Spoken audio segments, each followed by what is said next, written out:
ئینسان کوشتن ڕژیمی ئیسلامی لە ڕووخانی حەتمی ڕزگار ناکات.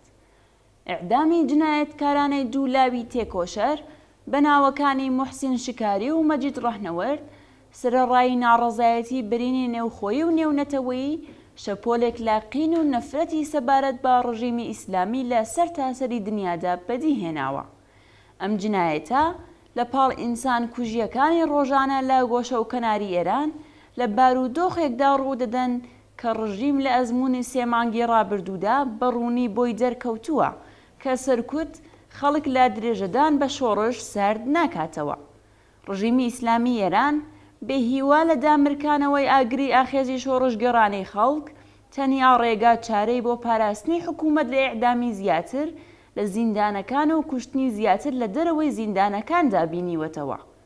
ئێستا ئیتر هیچ گۆشەیەک لە ئێران شک نابێت کە لاوێک لا جەماوەری خەڵک لە زیندانەکاندا لەژێر ئەشکەنجە و یان لەسەر شەقامەکان بە گولەی بەکرێ گیراوانی ئیسلامی گیانی لەدەست نەدابێت. بە هەزاران بنەماڵە بە شوێن چارەنووسی ئازیزانیانەوەن لە زیندانەکاندا و دەیان هەزار بریندار لە نێو بنەماڵەکاندا بە ئیمکاناتی کەمەوە لەژێر چارەسەر و دەرماندان. هەروەها زیاتر لە 500 کەسیش لە ماوەی 3 مانگدا بە قەتڵی حکوومەتی گیانیان بەخت کردووە. دادگا نظامی ئەمنیەتیەکان کە شاکی، قازی و دادسێتان و تەماشاچی بەگشتی حکوومەتین لە ماوەیەکی کورت و بە شاراوەیەکی سەرچاوەگرت و لا وەحشەتی دەسەڵاتداران سزای قورسی ئیعدام لە دژی لاوانی ئەشکەنجەکرا و دەردەکەن. زیاتر لە 40 بەندکراوی مەحکوم بە ئیعدام لە داڵانەکانی مەرگدا چاوەڕێی نۆبەی ئیعدامن.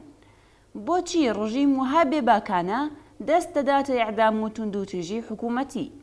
هۆکارەکەی بێهیوابوونە لەسەر جەم ڕێگا چارەکانی تر بۆ شکست پێهێنانی ئاخێزی خەڵک و بێدەنگکردنی بە ملیۆن ئینسانی شەریف و ئازادی خواز لە نێوخۆ و دەرەوەی وڵات.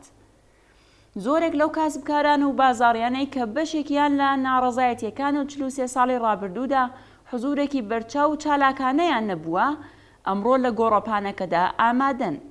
تەنانەت بەشێک لە ڕەوت و ناوەندە مەسەبیەکان مانەوە لە حکوومەتی ئیسلامیدا بە زەرەری ئیسلام و مەسەبی شیعە دەزانن و زیاتر لە پێش و لە بەرانبەر حکوومەتدا دەوەستنەوە.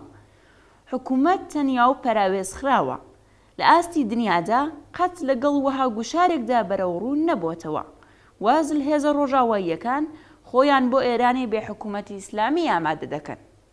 حکوومەتی چین وەها بە خێراییەکی بێوێنە لەگەڵ نەیارانی ناوچەی ئێران دەستی کرد بە بەستنی قەراردادی درێژماوە تەنانەت لە بەرانبەر بەجگەلی کێشە لە سەریشدا بە ئاشکرایی دژ بە حکوومەتی ئیسلامی هەڵوێستی گرت. رووسیەش لەژێر گوشارێکی قورسدایە تا لە حکوومەتی ئیسلامی دوور بکەوێتەوە. بەرژەوەندی درێژماوەی رووسیا بە درێژەدان بە هاوکاری لەگەڵ حکوومەتی ئیسلامی کەوتووەتە مەترسیەوە. 3 مانگ ناڕەزایەتی و مانگرتن زەوی لە ژێرپێی کۆماری ئیسلامیدا گەرم کردووە. نەڕێگا بۆ بەرەو پێشەوە چوون هەیە و ناگەڕانەوە.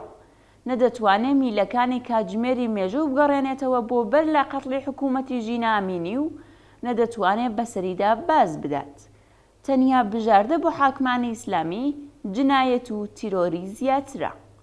مێژوو سەرماندوویەتی کە هیچ نظامێکی سیاسی بە تیرۆر و قەتڵی حکوومەتی بۆ ماوەیەکی زۆر پایدار نابێت.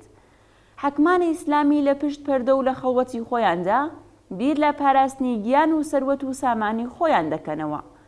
ئەنجامدانی جنایەتی زیاتر لە دنیای مۆدێرندا ڕێگای هەڵاتن و خۆ حەشاردانیشی لێ گرتوون.